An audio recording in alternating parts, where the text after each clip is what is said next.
Benoît Hamon souhaite rompre avec le modèle économique actuel au profit de ce qu'il appelle la croissance tempérante. Une croissance où l'on partage le travail et les ressources respectueuses de l'environnement. Pour cela, il souhaite mettre en œuvre deux réformes. La première, c'est le passage à 32 heures de travail par semaine, sans perte de revenus pour les salariés, afin de créer des emplois. La seconde, c'est le revenu universel d'existence qui serait versé à tous les Français de plus de 18 ans, sans condition. Ce revenu serait de 535 € par mois dans un premier temps, pour évoluer jusqu'à 1 000 € mensuels à terme. Comment ça se passe? Et faire le revenu universel. Mais on va y venir dans un instant. Ça veut dire qu'on travaille à temps partiel et on a un salaire partiel. Je vous ai bien compris? Ou un salaire qui est subventionné par l'État sous la forme de réduction de charges. En tout cas, encourager sous la forme d'une réduction de charges. L'objectif, c'est donc d'encourager le temps partiel. Je le complète, moi, du projet du revenu universel. Alors, vous projetez, alors on l'a vu tout de suite, de donner à tous les Français majeurs, quel que soit leur âge, qu'ils soient ou non, qu'ils travaillent ou non, un revenu mensuel de 535 €. Alors, vous avez fait vous-même les calculs. Vous dites que ça coûte environ 300 milliards d'euros. Plus, non? Bon, c'est pas loin du budget de l'État.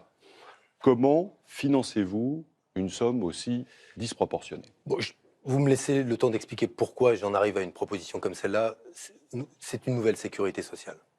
C'est une nouvelle sécurité sociale. Il n'y a pas tellement de débat sur l'utilité. Il peut y avoir un débat sur l'oisiveté. Il y a des gens qui disent... Ma question portait sur la faisabilité. Mais oui, mais je vais vous en parler. Mais je voudrais commencer par le sens que ça a.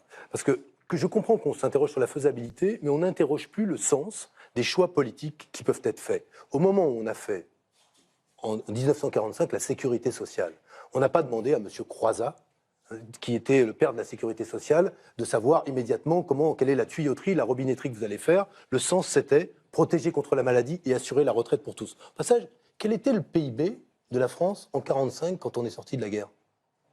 Il était certainement relativement faible. Voilà, relativement faible. Oui, mais on a mis en place un système assurantiel qui assurait la retraite pour tous. Mais il était proportionnel à la richesse. Oui, mais ce que je veux simplement dire, c'est qu'aujourd'hui, on nous pose d'abord la question, c'est pour ça que je veux aller sur le sens. Allez-y sur le sens. Le sens, il est le suivant. En cohérence avec ce que je viens de dire sur la révolution numérique, le fait que le travail va se raréfier, il me semble qu'il faut accompagner les transitions qui vont amener des femmes et des hommes à sans doute travailler moins et à devoir pouvoir, je l'espère, par le revenu universel, choisir de quelle manière ils travaillent moins. De surcroît, nous n'aurons plus les mêmes carrières. Et les jeunes aujourd'hui, les jeunes actifs, qui d'ailleurs sont nombreux à me soutenir sur ces questions de revenu universel, ont intégré que la retraite c'était tard, beaucoup plus tard que leurs parents, qu'ils allaient être salariés, peut-être intermittents, peut-être travailleurs indépendants, qu'ils auraient une carrière beaucoup moins linéaire. Et que la question de savoir comment ils se protègent tout au long de leur vie est posée. Deuxièmement, nous sommes confrontés à des nouveaux défis. Je vais en prendre un. Combien sont-ils ici, autour de ce plateau, peut-être être concernés par un parent vieillissant, dépendant, et pour lesquels, pour l'accompagner, on passe à temps partiel? On abandonne une moitié de son revenu. Les solutions aujourd'hui de prise en charge dans les maisons de retraite, vous avez des solutions très chères ou du low cost. Bref, on est obligé de sacrifier une part de son revenu. Alors là, je conçois le revenu universel comme le moyen de faire en sorte que ces décisions qui concernent nos vies soient accompagnées par un revenu qui nous assure la protection nécessaire, la liberté, l'autonomie pour concilier. Sans encourager l'oisiveté, parce que beaucoup de ceux qui nous regardent se posent la question. Alors, bonne question. Est-ce qu'il y aura plus de personnes oisives dès lors qu'on fait un revenu universel? Il y a une très belle expérience au Canada. Winnipeg, Dauphine, Deville, où on a expérimenté le revenu universel. 3% des femmes ont décidé d'abandonner leur travail. 1% des hommes. C'est une expérience trop faible pour que j'en tire des conclusions définitives. Je le reconnais et j'affirme sur le revenu universel qu'à cette étape, nous n'avons pas toutes les réponses à toutes les questions qui se posent. Par exemple, quel est l'impact du revenu universel sur les salaires? Pardonnez-moi, mais j'en arrive on n'a pas au non plus financement. la réponse à la question qui va faire la vaisselle. C'est-à-dire, comment on va payer ça? C'est quand même une question qui n'est pas tout à fait neutre. 300 milliards d'euros. Alors je vous donne la première étape. Et son coût, parce que ça n'est pas par ordonnance, du jour au lendemain, qu'on crée le revenu universel, je veux le dire. C'est une fusée à plusieurs étages. La première étape, ce sera la revalorisation de 10% de l'ensemble des minima sociaux, leur extension à tous les 18-25 ans, et le fait qu'elle soit délivrée automatiquement. Le RSA socle, 535 € aujourd'hui. C'est pas la question que je vous pose, Je vous dis, moi, comme président de la République, comment je vais créer le revenu universel. Je vous donne la première étape, puis je vais vous donner la seconde, qui est la généralisation. Donc vous, président, tous les jeunes de 18 à 25 ans recevront tous les mois, qu'ils soient Entre riches 18 ou qu'ils et soient 25 ans, pauvres, qu'ils soient riches ou recevront. pauvres, sur le principe de ce qui avait été imaginé à une époque de l'allocation d'études ou de l'allocation jeunesse, nous étendrons le revenu, la première étape du revenu universel concernera tous les 18-25 ans. Le RSA ne sera plus distribué à la demande. Savez-vous aujourd'hui que quand vous êtes éligible au RSA, il faut aller le demander. Monsieur Aujourd'hui, Hamon, on a son Hamon, RSA, donc coût de la mesure. Coût de la mesure, 19 milliards d'euros en première étape. Première étape aujourd'hui, revenu universel, en tout cas RSA, pour tous les 18-25 ans, délivrance automatique du RSA, c'est-à-dire qu'on n'a plus de personnes qui échappent au revenu minimum, donc on éradique plus sûrement la pauvreté, 19 milliards d'euros. La seconde étape, qui paye les 19 milliards. Mais attendez, deuxième étape, c'est effectivement de tendre vers le revenu universel à partir de 18 ans pour toute personne, autour de 535 € et de l'augmenter après. Les 4 pistes que j'envisage pour financer cela sont, outre l'existence déjà des minima sociaux, qui seront évidemment enveloppés par cela. Des APL, des allocations familiales qui existent. Les allocations logement, hein, ça s'appelle. Oui, allocations logement, pardon. Merci de me corriger. Ça aide à la pédagogie de la mesure. Les allocations familiales qui couvriront une partie du financement. Et d'autre part, des mesures qui sont des mesures supplémentaires. J'en envisage plusieurs qui peuvent contribuer à financer le revenu universel. La réforme fiscale que je propose, elle repose sur 4 piliers. 1, une modification de l'impôt sur le revenu avec une augmentation du nombre de tranches et la fusion de la CSG et de l'IR de façon à en améliorer le rendement. Vous augmentez les impôts. 2, augmenter le rendement, ça veut dire augmenter les impôts. Dès lors que toute personne, dont vous, allez avoir 535 €, je vous confirme qu'au regard de vos revenus, si vous avez 535 € en plus, par les impôts, je vais vous en prendre un petit peu plus pour verser le revenu universel. Moi, j'en ai pas besoin à des pour gens le coût du revenu pauvres. universel. Non, mais ce que je veux dire, c'est que si la mesure est universelle, il faut qu'on ait un impôt beaucoup plus progressif. Il y a un impôt plus progressif qui va se concentrer sur quoi? Sur les 2 derniers déciles. Donc moi, je considère aujourd'hui qu'ils peuvent être largement mis à contribution pour financer une mesure dont ils profiteront également. Ça veut dire que pour eux, le solde sera bien sûr négatif. Non, pour probablement le dernier décile, le solde sera négatif. Oui, absolument. Monsieur Bolloré, quand il recevra, en plus de son salaire, un revenu universel, on va lui prendre un peu plus d'impôt pour le financer. Ça n'est que justice. La deuxième piste, c'est l'impôt unique aujourd'hui sur les actifs nets, c'est-à-dire on a aujourd'hui une proposition que moi je trouve assez intéressante sur l'impôt sur le patrimoine. On a différents impôts sur le patrimoine, l'ISF, la taxe foncière, les droits de mutation, etc.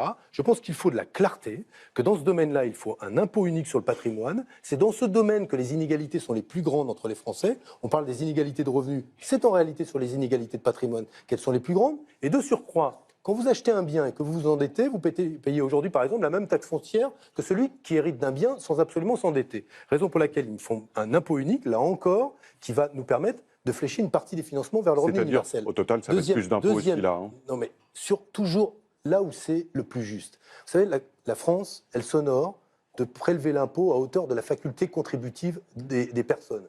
Constatez quoi? Que moi, j'épargnerais les classes moyennes, j'épargnerai les classes populaires de ces prélèvements-là. Au contraire, je leur donnerai les moyens de maîtriser leur vie. Mais 300 milliards à trouver. Non, mais attendez, milliards. je continue. Aujourd'hui, attendez, c'est une mesure qui va donner 535 € par personne, qui va permettre de consommer, qui va permettre de relancer aussi la machine économique. Donc ça n'est pas... Plus de croissance. On raisonne pas comme ça de manière statique. Les 2 dernières pistes, c'est évidemment la lutte contre l'évasion fiscale, les niches fiscales et la fraude fiscale. C'est autour aujourd'hui de 180 milliards d'euros qui ne rentrent pas dans les caisses de l'État, je le rappelle. Et enfin, ça, c'est des estimations quand même assez fantaisistes. La question centrale, non, c'est pas fantaisiste, monsieur Langlais, c'est là encore question de volonté politique. Moi, je suis frappé de voir, dès lors qu'on veut lutter contre la fraude fiscale, les niches fiscales, c'est fantaisiste. Non, ça n'est pas fantaisiste. C'est 60 milliards choisissez-vous un président de la République qui n'est pas un fantaisiste pour ces questions-là, et vous verrez, on arrivera à rentrer l'argent dans les caisses. 60 milliards. Et c'est encore une estimation relativement importante de l'OCDE. En tout, c'est 180 milliards. La fraude, aujourd'hui, les niches fiscales, nous pouvons aujourd'hui mobiliser 180 milliards d'euros. Et je termine.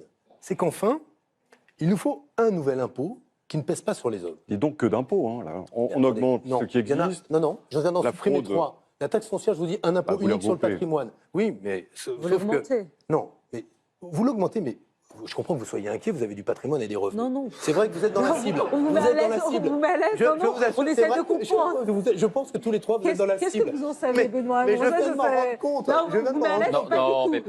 parlons sérieusement. Parlons sérieusement, s'il vous plaît. Et Oui. je suis sérieux, c'est bien pour ça que je... Vous parlez 300 milliards. Vous parliez Voilà. sur une Petite petite partie de la 300 milliards, à part d'augmenter les impôts des riches, on a du mal à comprendre. Ah oui, mais bon, vous trouvez qu'ils payent assez? Les grandes entreprises payent 9% d'impôts sur les bénéfices des sociétés, les petites en payent près de 30.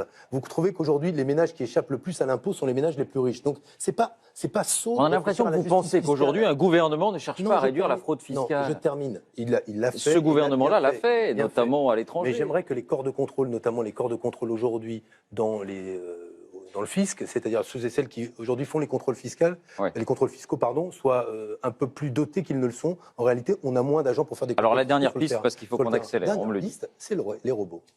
Les robots. Notre protection sociale, elle est financée par quoi? Le travail. Il y aura moins de travail. Un robot remplace un homme. À moins de vouloir rendre les robots heureux, comment fait-on pour financer la protection sociale si demain, il y a moins de travail pour financer une retraite plus longue, parce qu'on vit plus longtemps, et avec moins de robots. Oui, mais pas n'importe comment. Il y a d'excellents travaux. Et Les robots riches. Non, mais vous avez le droit. Vous avez le droit. Vous êtes très 20e siècle. Non, non. Permettez-moi de vous le dire. Je vous renvoyais un peu la balle par rapport à votre remarque de tout Il y a à un l'heure. très bon rapport du Parlement européen qui montre qu'aujourd'hui, on peut réfléchir à la façon dont, là où on est capable de mesurer par un registre de robots la contribution de ceux-ci à la création de richesses, on crée le principe d'un salaire fictif sur lequel on prélève une cotisation réelle.